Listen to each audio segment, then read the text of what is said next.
Hola, mi nombre es Yosafat Rayo Cañón Olivares y les presento el proyecto del Equipo 4, desarrollado en colaboración con mis compañeros Samira Maite Hernández Torreblanca, Leonardo Lascano García y Dante Emiliano López Trejo, todos estudiantes de Ingeniería en Biotecnología del Tecnológico de Monterrey, Campus, Estado de México. Este proyecto corresponde a la materia de síntesis de biofábricas y aunque cada integrante genera su propia evidencia experimental, el diseño, análisis y discusión de resultados fue un trabajo en equipo. Para entender la relevancia de este proyecto, primero hay que hablar del problema que lo motiva, la enfermedad de Chagas. Esta enfermedad es causada por el parásito Trypanosoma cruzi y afecta a aproximadamente 4.06 millones de personas solo en México, con una seroprevalencia del 3.38%. A nivel global, la cifra supera los 10.7 millones y va en aumento debido a la migración hacia regiones no endémicas.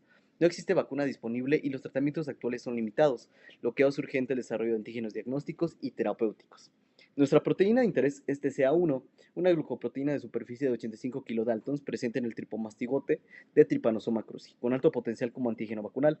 Como pueden observar en la figura 1, esta es la estructura de dominio 2 nativo TSA1 en color naranja, donde se aprecian claramente las regiones hidrofóbicas expuestas en su superficie, que son precisamente las responsables de la agregación cuando se intenta expresar en E. coli. Aquí está el reto. Cuando se intenta expresar TCA1D2 en E. coli, la proteína se acumula en cuerpos de inclusión insolubles debido a esas regiones hidrofóbicas y a residuos de proteína y cisteínas que impiden el plegamiento correcto. Una proteína atrapada en cuerpos de inclusión no es funcional como antígeno. En la figura 2 podemos ver el dominio 2 modificado y proporcionado por el socio formador, en azul, con una estructura más compacta y mejor potencial de solubilidad. Los socios del Simvestab ya habían enfrentado este problema con cepas anteriores, obteniendo muy baja solubilidad. La justificación del reto es entonces doble: biológica, porque necesitamos proteína correctamente plegada para que sea antigénica, y biotecnológica, porque necesitamos un sistema de expresión escalable y eficiente para la producción. Para abordarlo, nuestra biofábrica evaluada fue E. coli BL21DE3 pelis, cotransformada con los vectores PCRI8A y PGKJE8. El objetivo general fue optimizar la expresión y solubilidad de TCA1D2 recombinante en esta cepa para la producción de antígeno antichagas. Como pueden leer en el bloque de objetivos, esto se desarrolló en tres fases que les voy a explicar a continuación. La fase 1 consistió en un análisis en sílico del dominio 2 modificado, al que llamamos dominio 2 socioformador o D2SF. Como pueden observar en la tabla 1, calculamos parámetros físico-químicos clave usando herramientas bioinformáticas. ¿Por qué empezar aquí? Bueno, porque el análisis en sílico nos permite anticipar el comportamiento de la proteína en el sistema de expresión e identificar regiones problemáticas antes de invertir recursos experimentales. Los parámetros incluyen peso molecular, punto isoeléctrico, índice Gravy, índice alifático y solubilidad estimada, todos con impacto directo en cómo se comportará la proteína dentro de la bacteria. Adicionalmente, como se puede observar en la figura 5, realizamos una comparación estructural entre el dominio 2 modificado, panel A, y el dominio 2 nativo, panel B, para verificar que los epítopos antigénicos marcados en rojo, rosa y naranja seguían expuestos en la superficie después de las modificaciones. Esto es fundamental. De nada sirve mejorar la solubilidad si la proteína pierde su capacidad de ser reconocida por el sistema inmune. En la fase 2 preparamos la cepa de expresión. Como pueden ver en la figura 6, utilizamos el vector PCRI8A, cuyo mapa se muestra aquí. Este vector fue seleccionado porque contiene un promotor T7 fuerte, una secuencia ISTAC para facilitar la purificación posterior y confiere resistencia a caramicina. El gen de TCA1D2 fue insertado entre los sitios de restricción SHO1 y NCO1, que pueden identificarse en el mapa del vector. Para confirmar la inserción correcta del gen, realizamos una digestión enzimática con SHO1 y NCO1.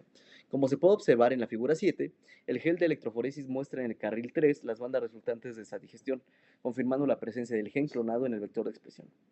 Luego, cotransformamos la cepa BL21DE3 pelis con PCRI8ATCA1D2 y PGKJE8 por choque térmico. En la figura 8 pueden ver las células transformadas creciendo en placas selectivas con canamicina más cloramfenicol. ¿Por qué esta cepa específicamente? Bueno, pues BL21D3 pelis produce constitutivamente lisozima T7, que actúa como un freno molecular inhibiendo a la ARN polimerasa T7.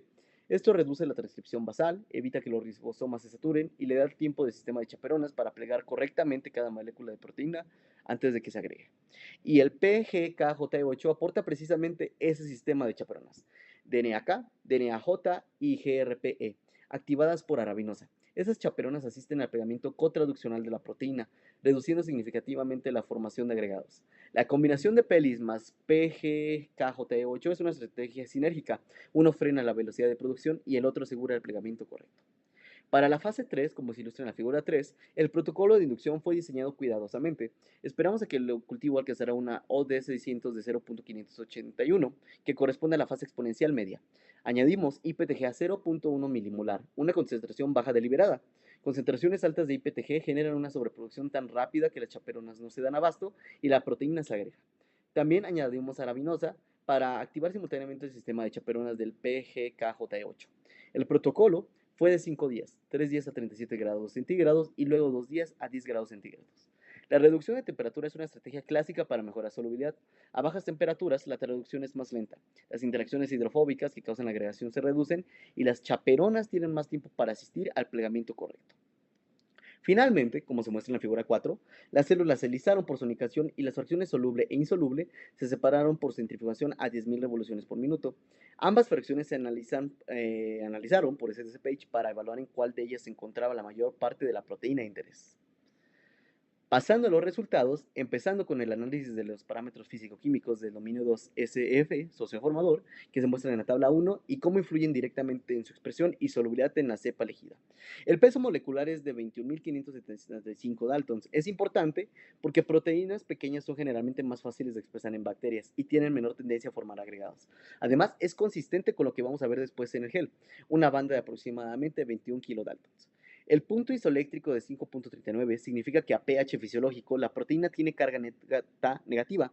Esto es favorable porque las cargas negativas generan repulsión electrostática, principalmente entre moléculas, lo que reduce la tendencia a agregarse y favorece la permanencia en solución. El índice Gravy de menos 0.333 indica carácter hidrofílico global. Un valor Gravy negativo significa que predominan los aminoácidos hidrofílicos sobre los hidrofóbicos, lo cual es directamente favorable para la solubilidad en el citoplasma acuoso bacteriano. Recordemos que el problema original del D2 nativo era precisamente sus regiones hidrofóbicas expuestas, así que este valor negativo confirma que las modificaciones de secuencia fueron exitosas en reducir esa hidrofobicidad. El índice alifático de 65.45 refleja el contenido de aminoácidos de cadena lateral alifática, un valor moderado, como este indica estabilidad térmica aceptable sin comprometer la solubilidad. Y el parámetro más relevante de esta tabla, la solubilidad estimada de 0.509, la cual supera al D2 nativo que tenía 0.422. Aunque ambos valores están por debajo de 1, el incremento es significativo porque indica que las modificaciones introducidas desplazan el equilibrio hacia la fracción soluble dentro de E. coli. En conjunto, estos parámetros justifican la viabilidad del sistema antes de ir al laboratorio. Respecto a la calidad de extracción del plásmido PCRI8A TSA1D2, como pueden observar en la figura 7, el gel de electroforesis muestra bandas nítidas y bien resueltas. Una extracción de buena calidad debe mostrar bandas definidas sin rastros de ARN en la parte inferior del gel, sin smearing, que indicaría degradación, y sin bandas inespecíficas que señalarían contaminación genómica. En nuestro caso, las bandas son limpias, lo que indica que el plásmido fue extraído con buena integridad y pureza. Esto es crítico porque un plásmido de mala calidad puede generar digestiones incompletas, transformaciones ineficientes o resultados falsos negativos de la expresión. El ensayo que confirma la presencia del gen clonado en el vector es la digestión enzimática con SHO1 y NCO1, que en este proyecto cumple la función equivalente a un PCR de colonia. Como se puede observar en el carril 3 de la figura 7, al colar del plásmido con estas dos enzimas obtenemos dos bandas, una de aproximadamente 5.700 bases de pares correspondiente al vector linearizado y una de aproximadamente 600 bases de pares correspondiente al inserto TSA1D2. La relevancia de este resultado es fundamental. Sin esta confirmación no podríamos saber si el plásmido realmente contiene el gen de interés. Las bandas del tamaño esperadas confirman inequívocamente que el gen TCA1D2 está presente y correctamente insertado en el vector de expresión. Este paso es indispensable antes de proceder a cualquier ensayo de expresión. La eficiencia de transformación se evalúa observando las colonias obtenidas en las placas selectivas. Como pueden observar en la figura 8, las placas con canamicina más cloranfenicol mostraron crecimiento de colonias, lo que es un resultado positivo importante. ¿Por qué? ¿Es relevante la doble selección? Bueno, porque canamicina selecciona únicamente las células que tienen PCRI8A y cloranfenicol selecciona únicamente las que tienen PGKJ8. Solo las colonias que crecen en ambos antibióticos simultáneamente son cotransformantes exitosas, es decir, células que contienen los dos plásmidos al mismo tiempo. Esto garantiza que el sistema completo esté presente en las células que vamos a usar para la expresión. La eficiencia de transformación podría verse cuantificada como UFCs por microgramo de ADN, pero cualitativamente el crecimiento en doble selección es evidencia suficiente de una transformación exitosa para los propósitos de este proyecto. Y ahora, el resultado central del proyecto, el análisis por SDSPH, que pueden observar en la figura 9. Este gel nos permite comparar directamente todas las variables del sistema de expresión. El carril M corresponde al marcador de peso molecular Kaleidoscope, que nos da las referencias de tamaño para identificar nuestra proteína de interés. En el carril C1, la muestra preinducción tomada antes de añadir IPTG no se observa banda en la región de 21 kilodaltons. Esto es el resultado esperado y confirma que no hay expresión basal significativa de TSA1D2, validando que el sistema PELIS está funcionando correctamente como freno molecular. En el carril C2, la muestra postinducción, pueden observar claramente una banda que aproximadamente 21 kilodaltons. Esto confirma que la adición de IPTG activó exitosamente la expresión de TSA1D2 y que el sistema de expresión funciona correctamente. En el carril C3, correspondiente a la fracción soluble obtenida del sobrenadante después de la centrifugación, también se detecta la banda de 21 kilodaltons. La presencia de proteína aquí es el resultado más importante del proyecto. Significa que una parte de TCA1D2 se plegó correctamente y permaneció en solución. En el carril C4, la fracción insoluble que contiene los cuerpos de inclusión, la banda también está presente. Sin embargo, al comparar visualmente la intensidad de banda entre C3 y C4, podemos observar que la fracción soluble presenta mayor intensidad, lo que indica que la mayor parte de la proteína expresada se encuentra en solución. Esta es la evidencia directa de que la estrategia funcionó. La combinación de la cepa BL21D3 PELIS, que reduce la velocidad de transcripción, el sistema de chaperonas DNAK, DNAJ y GRPE del PGKJ8 activado por arabinosa y la reducción de temperatura a 10 grados centígrados durante los últimos 2 días actuaron de manera sinérgica para lograr lo que el socio formador no pudo con cepas anteriores. Para cerrar, y como puede leer en el bloque de conclusiones, este proyecto demostró que es posible expresar TCA1D2 en fracción soluble utilizando E. coli BL21D3 PELIS cotransformada con PCRI8A y PGKJ8, superando el problema de insolubilidad reportado anteriormente. Los parámetros en sílico de la tabla 1 predijeron correctamente el comportamiento de la proteína. Las modificaciones en las secuencias del D2 socioformador mejoraron la solubilidad estimada de 0.422 a 0.509 sin comprometer los 3 epítopos antigénicos visibles en la figura 5 y el SDSPH de la figura 9 confirmó experimentalmente la presencia de proteína soluble. Sin embargo, reconocemos dos limitaciones importantes. La ausencia de cuantificación de proteína impide evaluar el rendimiento real del sistema y la falta de purificación impide validar la proteína como antígeno funcional.